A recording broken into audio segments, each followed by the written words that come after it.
Today we're going to talk about the difference between competence and dominance in social hierarchies. There seems to be a general misconception that dominant behavior, or being an alpha male type character, is the leading factor in rising or maintaining one's position in a social hierarchy. Now this leads to the critique that social hierarchies are fundamentally an oppressive system, which is not the case. Now, competence, generally speaking, is defined as the ability to do something successfully or efficiently, whereas when it comes to dominance, it is generally looked at as a tendency to behave in assertive and forceful ways, although that doesn't necessarily mean physically forceful. So why is social status important? Who the hell cares? I think it can be broadly said that people strive for social status within their social group and community for a variety of factors, in the same way that someone wants to be liked or respected. It's generally self-explanatory. And I want my damn respect too. This striving for social status appears to even take place on a primitive and neurological level. An increase in a person's social status correlates to a direct increase in a person's serotonin levels. Now, most of you probably know what serotonin is, but essentially serotonin is a neurotransmitter which assists in regulating mood, and that the higher your serotonin levels, the more positive your mood.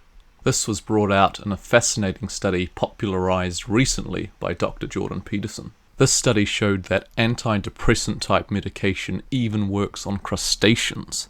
By increasing their serotonin levels, they adopted traits associated with higher status crustaceans. Tell us about the lobster. Well, that's quite a segue. A great book called The Psychology of Social Status explored the link between competence and dominance as predictors of social status in a hierarchy.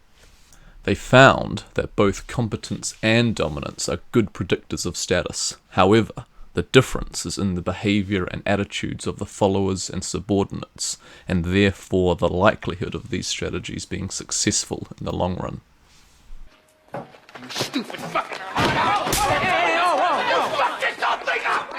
Essentially, competence is a better indicator of long-term social status and success, as well as a predictor of how well liked someone is as a leader in a social group. Now this makes sense. People are more likely to believe that you deserve your position within a social hierarchy if you're competent and can do things efficiently. The issue arises when someone holds a position which others don't think they deserve. This can harbour resentment and aggression towards that person. What are you doing? Dominance isn't a good long-term strategy.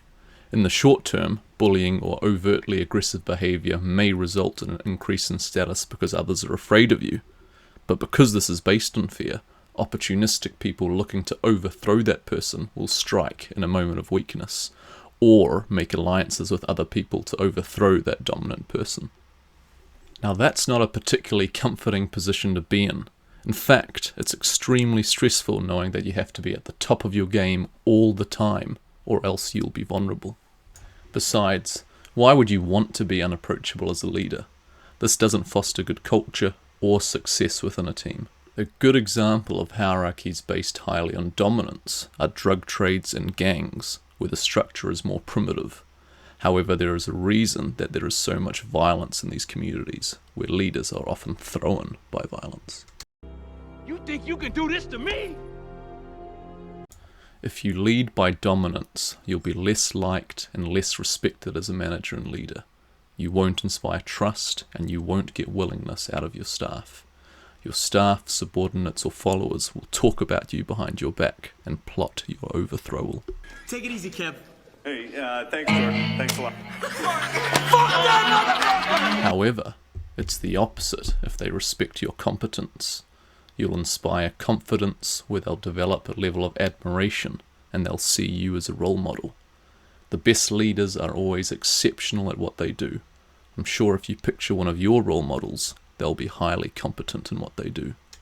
Ultimately, you probably want a balance of competence with an ability to be assertive if required, although only rarely, as it will lose its effect.